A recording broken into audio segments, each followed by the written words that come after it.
कहानी के शुरू होते ही हम एक आदमी को देखते हैं। वो सड़क के रास्ते से होता हुआ जंगल की तरफ जा रहा था। अचानक कोई उसके पीछे अपना चाकू खोलता है और फिर देखते ही देखते उसके पूरे जिस्म को चीर फाड़ देता है। इसी चाकू से उसने इस आदमी के जिस्म पे कई वार किए और फिर इस आदमी को घसीटता हुआ वो अपनी वैन में ले गया। जिसके बाद सीन कट होकर हम अगली सुबह एक वैन को देखते हैं। ये वैन कीथ की है जो अपनी फैमिली के साथ जंगल में कैंपिंग के लिए आया है। कीथ अपनी फैमिली के लिए खाना बनाता है और सभी खाना खाना शुरू कर देते हैं, लेकिन उसकी बेटी एमी आज खाना खाने से इनकार कर चुकी थी। वो फोन पर किसी से बात करते हुए दूर जंगल में चली जाती है, जबकि यहाँ इनके पास आते हैं यही करीब रहने वाले दो आदमी। ये दोनों कीथ से अपने एक साथी का पता पूछ रहे थे, उसी आदमी का जिसका मर्डर रात में हमने होते देखा है। जवाब में कीथ कहता है नहीं सॉरी, हमने किसी को नहीं देखा, हम तो बस अभी कैंपिंग के लिए आए हैं। साफ जाहिर था कि कीथ इन्हें इग्नोर कर रहा है, लेकिन तभी कीथ का बेटा आकर इन दोनों को दे देता है चॉकलेट्स। ये दोनों ही वो चॉकलेट रख लेते हैं और इतनी ही देर में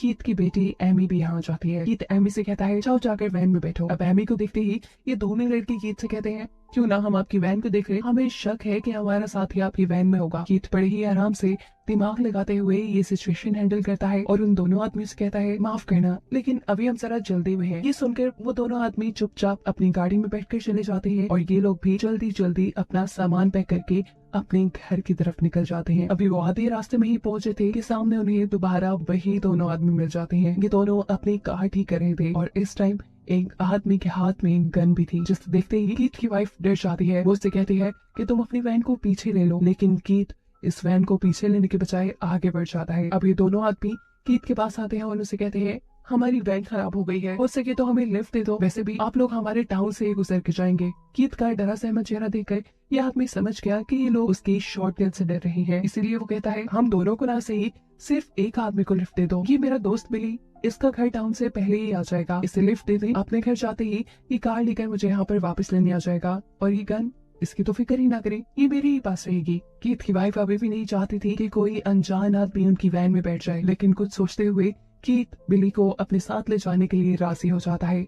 बिली कार में आता है और कीथ के बेटे से बातें करना शुरू कर देता है। बातें करते हुए वो बताता है कि उसके घर पे उसके अंकल और उनकी दो बेटियां रहती हैं, जो इन सब को देखते ही इनका अच्छा वेलकम करेंगी क्योंकि मेहमानों का आना उन्हें पसंद है। इस टाइम कीथ के बेटे के हाथ में एक नोट पैड था जिसे वो छीन लेता है और ये देखकर अब वो हैरान परेशान है क्योंकि ये नोट पैड है उसके उस साथी का जो रात से गुम है और हम ये बात जानते हैं कि वो मर चुका है। इससे पहले कि बिली भी ये हकीकत समझ लेता, कीथ का बेटा यहाँ पे बिना वक्सा के दो चाकू उसके कंधों में स्टैब करते हुए उसे भी मार देता है। और अब एक बड़ा ट्विस्ट कहानी में ये रिवील होता है कि जो फैमिली हमें इनोसेंट लग रही थी असल में यही एक खतरनाक सीरियल किलर्स की फैमिली है। सबके सब फैमिली में सीरियल किलर है। रात में जो आदमी मारा गया था वो भी कीथ के बेटे ने मारा था। कैंपिंग के दौरान ये जो मीट खा रहे थे ये भी उसी इंसान का था। साफ लफ्जों में ये लोग सीरियल किलर होने के साथ साथ कैनिबल्स भी हैं, ये नहीं इंसानों को खाने वाले इंसान भी हैं, पर उनका हुलिया देखते हुए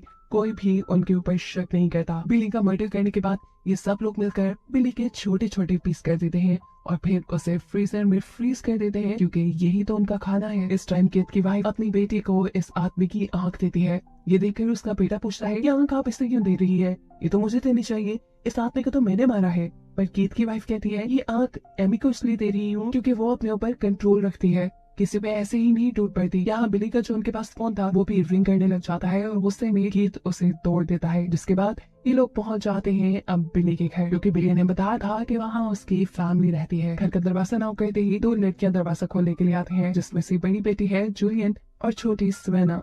ये फैमिली बड़ा मासूम सा मुंह बनाते हुए इनसे कहती है असल में हमारी वैन खराब हो गई है, अगर आप लोग बुरा ना बनाए तो हम थोड़ी देर के लिए आप लोग के घर स्टे कर सकते हैं। इससे पहले कि जूलियन कुछ बोलती सवेना बात करके कहती है थोड़ा और आगे चलो टाउन आ जाएगा, वहाँ के स्टे कर लेना। जवाब में कीथ की वाइफ कहती है अरे नहीं, हमें रास्ते में बिली मिला था, आप लोगों का भाई, उसी ने हमें यहाँ आने को बोला है। अपने भाई का नाम सुनते ही इन्हें घर में ले आते हैं, इन्हें खाना भी देते हैं जो इन्हें पसंद नहीं आता क्योंकि ये तो इंसान खाने वाले लोग हैं, आम खाना इन्हें कैसे पसंद आ सकता है।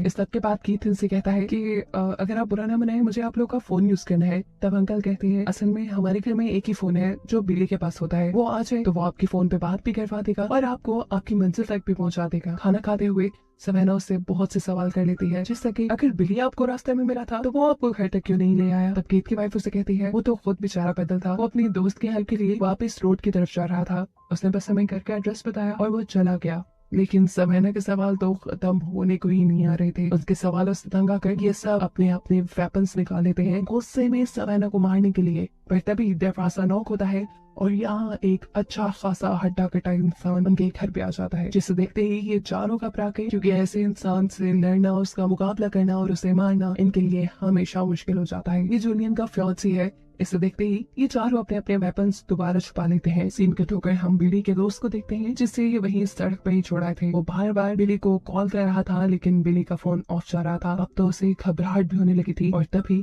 उसके सामने आ जाता है एक पुलिस वाला।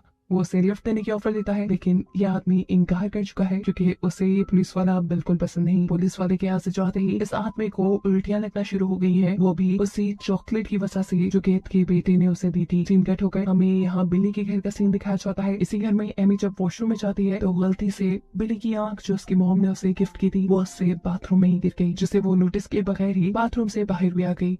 बाथरूम से बाहर उसे नजर आई सवेना, जिसकी तरफ वो एक कपल की तरह अट्रैक्ट होने लगी। इतने में यहाँ पर जूलियन आ जाती है और इन दोनों को बताती है कि सोने का इंतजाम हो गया है। सोने से पहले सवेना सबको पियानो प्ले करके दिखाती है, जो सुनकर एमी भी इम्प्रेस हो गई थी। इस सब के बाद सभी लोग अपने अपने रूम्स में सोने के लिए चले गए। कीथ की वाइफ परेशान थी क्योंकि वो किसी फैमिली को मारना नहीं चाहती थी। इन्होंने भी अपने रूल्स बनाए हुए थे, ये सिर्फ उन्हीं लोगों को मारते थे जो इस दुनिया पे बोझ हो, जो बुरे काम करते हो। इन्होंने कभी हंसती खेलती फैमिलीज को नहीं मारा था और आज ये लोग यही काम करने जा रहे थे। तब अपनी वाइफ को रिलैक्स करते हुए कहता है इनके बारे में ज्यादा नहीं सोचो, ये लोग भी इस दुनिया पे बोझ ही हैं। देखो क्या लाइफ स्टैंडर्ड है इनका, ना कोई लाइफ का एम ना गोल, तुम परेशान मत हो, सब कुछ ठीक हो जाएगा। इसके बाद कीथ अपने बेटे के पास जाता है, जिसके बारे में हमें पहले से ही पता है कि वो बहुत ज्यादा जज्बाती है। वो अपने बेटे से कहते हैं कि जूलियन को तुम मार लेना, लेकिन उसके फियांसे को मैं मारूंगा क्योंकि वो एक ताकतवर इंसान है। मेरे सिग्नल देने से पहले तुम्हें कुछ उल्टा सीधा नहीं करना, वरना गड़बड़ी भी हो सकती है। यहाँ सवेना के रूम में एमी थी, जो इस टाइम सवेना के अवार्ड्स दिख रही थी, जो सबके सब उसने तीरंदाजी में जीते थे। उसका निशाना बहुत पक्का था। ये लोग यही बातें कर रहे थे कि दूसरी तरफ हम देखते हैं कि कीथ अब पहुंच चुका है सवेना और जूलियन के डैड के रूम में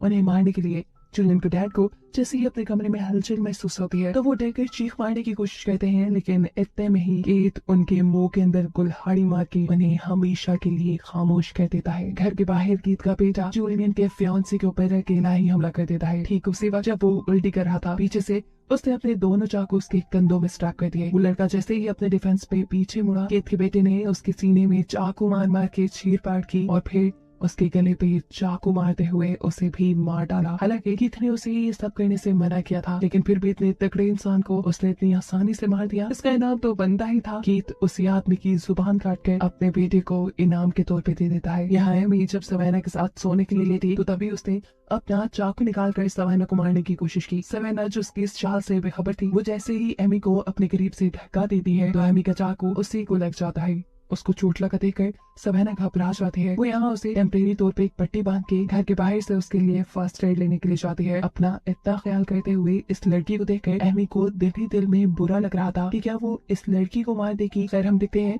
कि सवेना जो फर्स्ट एड लेने गई थी उसे अब इन लोगों की वैन नजर आ जाती है। जिस वैन को देखने के लिए ये उस वैन के अंदर चली गई और इसे वैन में मिली जूलियन के फियांसे की लाश। और इसे देखते ही उसे सारी गेम समझ में आ गई कि ये पूरी की पूरी फैमिली ही सीरियल किलर है और इनको मारने के लिए आई है। सीन कट होकर हम जूलियन को देखते हैं, जो इस मर्तबा भी उल्टी करने के लिए जब वॉशरूम में जाती है तो उसे वहाँ मिल गई बिली की वही आंख जो गलती से एमी यहाँ गिरा गई थी। और ये देखते हुए उसने भी ये बात जान ली कि जरूर यहाँ कुछ गड़बड़ है, उनकी जान खतरे में है।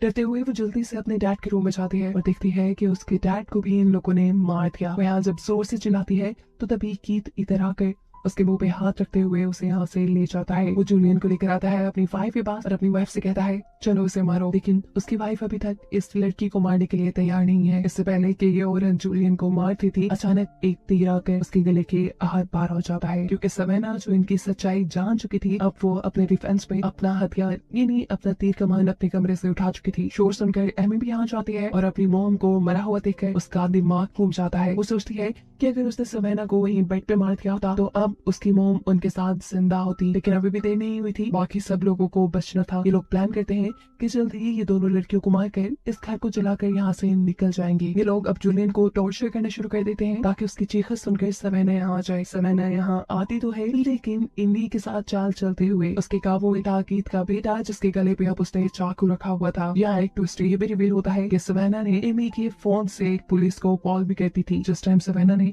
इस लड़के के गर्दन पे चाकू रखा हुआ था, ठीक उसी टाइम कीथ उसकी बहन के भी गले पे चाकू रख देता है। सवेना ये बात जानती थी कि वो एक इंसान को नहीं मार सकती, लेकिन ये लोग बहुत जालिम है, ये लोग उसकी बहन को मार ना दे, इसीलिए वो कीथ के बेटे को यानी इस लड़के को जिंदा छोड़ देती है। जिसके बाद इन दोनों को ये लोग एक साथ बांध देते हैं। शायद ये लोग साइकोपैथ भी थे, इन्हें अब इन लड़कियों को टॉर्चर करना था, इसीलिए कीथ अब जूलियन की फियांसी की जुबान को फ्राई करके लेके आता है और इन दोनों को टॉर्चर करके ये खाने को कहता है। जूलियन जब ये खाने से मना करती है तो कीथ उसका अंगूठा ही काट कर चूसने लग जाता है। और जब वो आया सवेना के पास और उसने सवेना को ये खाने को बोला तो यहाँ सवेना उसे डिस्ट्रैक्ट करने के लिए ये बता देती है कि तुम्हारी बेटी लड़कियों में इंटरेस्टेड है और ये बात शायद तुम नहीं जानते। ये सुनते ही कीथ पागल हो जाता है और अपनी बेटी से ही लड़ने लग जाता है। इस तरह सवेना को कुछ टाइम मिल गया अपने आप को बचाने का। फ्री होते ही उसने मौका पाते ही यहाँ से फॉग उठाया और कीथ की आंख में घुसा दिया। कीथ सच में एक साइकोपैथ अजीब आदमी था। आंख में फॉग लगने से कितना दर्द होता है, लेकिन वो यहाँ बेदर्दी से इसी फॉग से लगी अपनी आंख बाहर निकाल कर खुद खा जाता है। इनकी इसी लड़ाई के दौरान यहाँ पर आ जाता है बिली का वो दोस्त जिसे ये लोग सुबह रोड पे छोड़ आए थे। उसे पता चल गया था कि जरूर कुछ गड़बड़ है, यही चेक करने के लिए तो वो बिली के घर आया था और यहाँ ये सब माहौल देखकर वो अब कीथ से लड़ने लग गया। दूसरी तरफ हम देखते हैं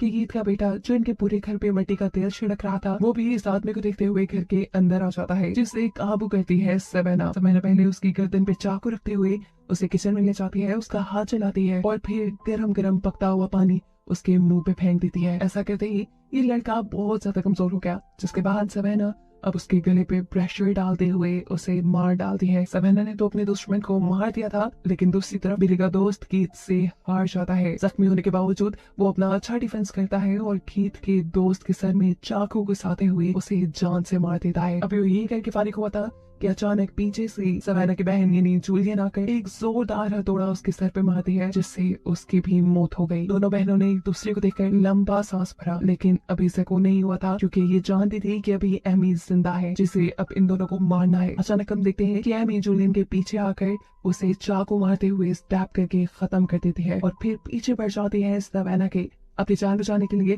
अपने तीर कमान से सवेना उसके ऊपर हमला करने वाली थी, जिससे बचने के लिए एमी घर से बाहर भागते हैं। हम देखते हैं कि बाहर पुलिस भी आ चुकी थी। पुलिस को असल में कॉल तो सवेना ने ही की थी, पर एमी के नंबर से। यहाँ पुलिस भी सारा माहौल देखकर धोखा खा गए। उन्होंने एमी की फैमिली को इनोसेंट समझ लिया, जबकि इन गाँव वालों को सीरियल किलर। पुलिस को यहाँ एमी की जान बचाना ठीक लगता है और इसी के चलते वो सवेना को गोली मार के यही खत्म कर देते हैं। उसने अपने हेडक्वार्टर में भी यही इन्फॉर्म किया था कि गांव वालों ने मासूम टूरिस्ट की फैमिली को मार डाला। अभी वो रिपोर्ट दे ही रहा था कि अचानक एमी उसके पीछे आती है और उसे भी मार डालती है, जिसके बाद अब वो बिल्कुल फ्री थी। बेशक उसकी फैमिली मर गई थी, लेकिन वो जिंदा थी। क्या वो अपने खिलाफ सारे सबूत मिटाने के लिए इस पूरे घर को आग लगाकर अपनी फैमिली वैन लेकर निकल जाती है, जिसे दिखाते हुए ये कहानी यही खत्म हुई।